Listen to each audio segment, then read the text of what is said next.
안녕하십니까. 타이페이 토크입니다. 9월 24일 오늘부터 시즌 2의 파트너가 합류할 때까지 약 4, 5주 정도 저 혼자 진행할 예정입니다. 이 점 양해 부탁드립니다.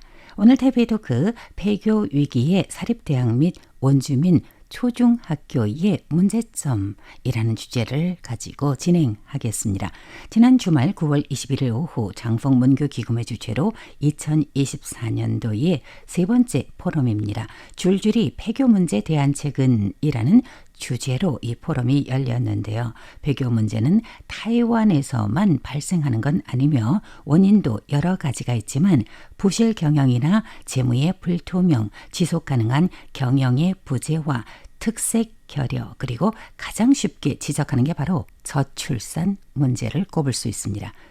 저출산은 현재 전반적인 사회 문제이며 늦결혼의 수위를 훌쩍 넘어서 이제는 비혼이 대세처럼 여겨질 정도인데, 예전에도 방송에서 언급한 문제 중 하나는 바로 타이완의 부동산 가격이 무한하게 치솟기만 하다 보니까 내 집 마련이 평생 불가능하다고 여기는 젊은이들이 아예 결혼을 포기하는 경향을 낳고 있습니다.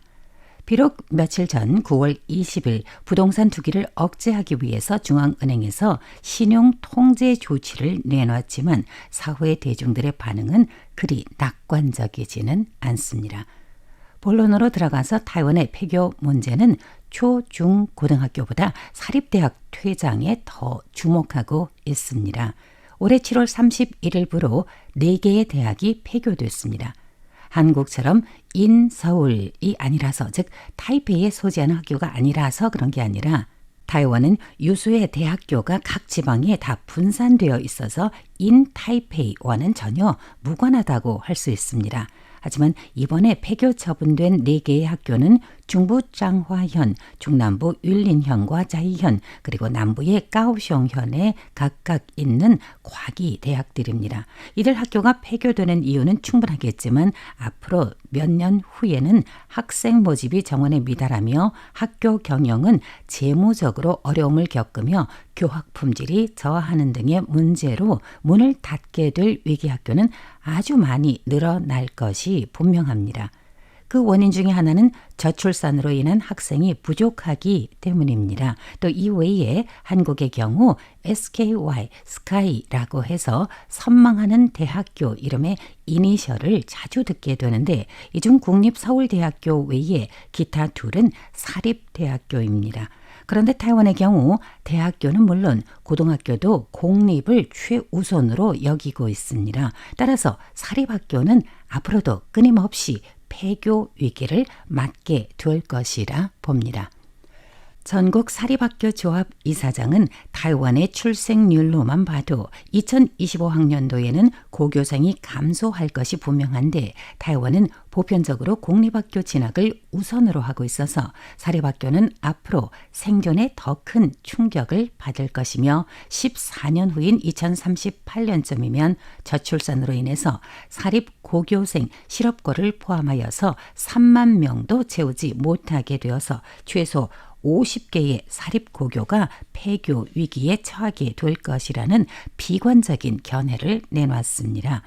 2025학년도 고1 학생이 2029학년도에 대학에 진학할 때면은 전문대를 포함한 대학생 수는 20만 명 미만으로 예상돼, 그때가 되면 대학 학생 모집에서 사립학교 중 40개 학교가 문을 닫아야 할 위기에 놓여질 것으로 계산됩니다.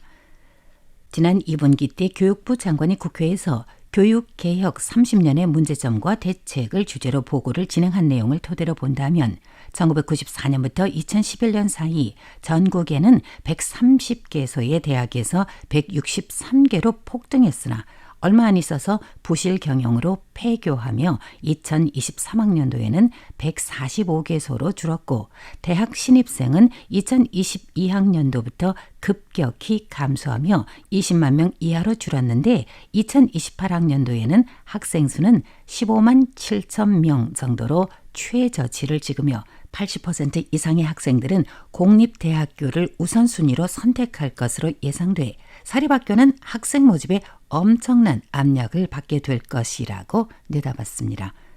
폐교로 인해서 교직원들도 실업을 하게 됩니다. 이들 교원들은 또 대부분 중년 실업인데 만약 이공계열 출신이고 아직 젊다면 교육계를 떠나 업계로 나가 발전할 수 있는 기회는 있습니다. 하지만 인문사회 계열의 교원은 실업 후 마땅히 갈 곳이 없는 게 문제입니다. 이날 포럼의 좌장은 주주회 당국의 이사장이며 전 행정원장을 역임했고 오랜 기간 대학교 교수직에 있는 짱 이화가 맡았습니다. 그는 오프닝에서 저출산으로 인한 학생 수의 급격한 감소와 더불어 양안 관계가 악화되며 중국 국적 학생들의 타이완 유학이 감소된 점도 들었습니다. 폐교는 학교 경영진에게도 충격이지만 원래 그 학교의 재학생들에게도 부정적인 영향을 가하게 되며 교직원들도 일자리 문제에 직면하는 등 사회 문제가 될 수 있습니다. 신베이시 단수의 소재 사립과기대학교 총장을 맡고 있는 당연보는 이날 발표에서 사립학교들은 학교 모집이 어려워지면 자금 부족으로 경영이 더 어려워지고 이에 더해서 교육 품질이 떨어져 학생을 유치하기가 더 힘들어 폐교되는 과정이 더 빠른 속도로 진행되는 등의 악성순환이 이루어질 것이며 이 중에는 사립학교 경영이 극히 곤란해 조만간에 문을 닫을 학교는 계속 늘어날 것이라고 지적했습니다. 그는 타이완의 교육산업은 저출산 문제와 경비 부족, 합격 교원의 결여, 자주성의 저하와 대학에서 배운 게 실제 산업 현장에서는 별 쓸모가 없는, 즉 산학이 서로 맞춰지지 않는 등의 문제를 지적하며 이로 인해서 특히 사립대학의 경영난이 두드러지게 나타나고 있다고 진단했습니다. 이날 포럼에는 신베이시 단수의 소재 성요한대학 총장 당연보, 난더현 신의중학교 교장 마이수 다게르 등 7월 31일부로 폐교된 전 밍다오대학교 교사 류자유, 타이페이시 학교 교육산업조합 이사장 리회란이 토론인으로 참석해서 쓰나미처럼 밀려오는 폐교 문제에 관한 대안을 주제로 각자 실제 직면한 영역과 관련 경력을 적용해서 발표를 했습니다. 사립학교 경영난이나 폐교 문제를 다루지 않고 원주민 불악에 세운 학교 교육과 교장으로서 원주민 학교에서 가장 필요로 하는 건 무엇이고 어떠한 점에서 중앙정부 교육부의 지원을 원하고 있는지 포럼 후에 가진 인터뷰에서 마이수 다게르둔 교장은 타이완의 각 원주민을 대상으로 세운 학교의 하드웨어 설비는 완벽하다며 그러나 원주민 학교가 바라는 건 단순한 시설이나 설비가 아니라 교원과 맞춤형 교과 과정이라고 지적했습니다.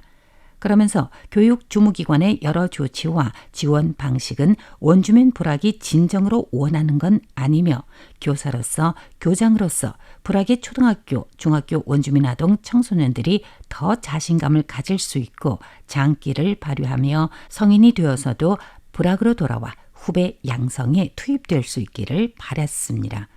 교육 자원의 분배는 불균형하기에 원주민 불악 어린이들이 초등학교 때에는 불악 내에서 공부를 하겠지만 더 나은 교육 환경 즉 특기 과목, 교사진, 교육 자원 분배 등등 그래서 더 나은 교육 환경을 찾아서 도시로 나가게 된다며 아쉬워했습니다. 이외에 우리는 원주민 그러면은 음악, 무용, 체육 등등 방면의 재능이 매우 뛰어나다고 확신하는데 왜 원주민 불악학교에는 특성화한 반을 만들지 않는가라는 질문에 마이스 다게르든 교장은 교육 주무기관이 특정 과목 교원들을 도시로 집중시키다 보니까 고산지대와 같은 오지와 벽지에 소재한 원주민 불악 학교 학생들이 부득이 도시로 이동할 수밖에 없다는 문제를 꼬집었습니다. 국제 스포츠 경기나 국내 운동회 등등에서 우승하는 사람들을 보면 원주민족의 비율이 절대 다수입니다. 그럼에도 불구하고 원주민 초등학교에는 체육반이라는 특수 과목의 반이 없고 미술반이나 음악반도 따로 만들지 않았습니다. 그래서 정책 자체는 좋은 의도에서 출발했겠지만 결과적으로 원주민 신분의 어린이들을 자꾸 도시로 흡수하는 격이 되었다는 아쉬움을 표출했습니다. 페이페이 토크 오늘은 타이완의 폐교 위기의 사립대학교와 원주민 초중학교의 문제점에 대해서 말씀드렸습니다. 취재 보도의 100점입니다. 감사합니다.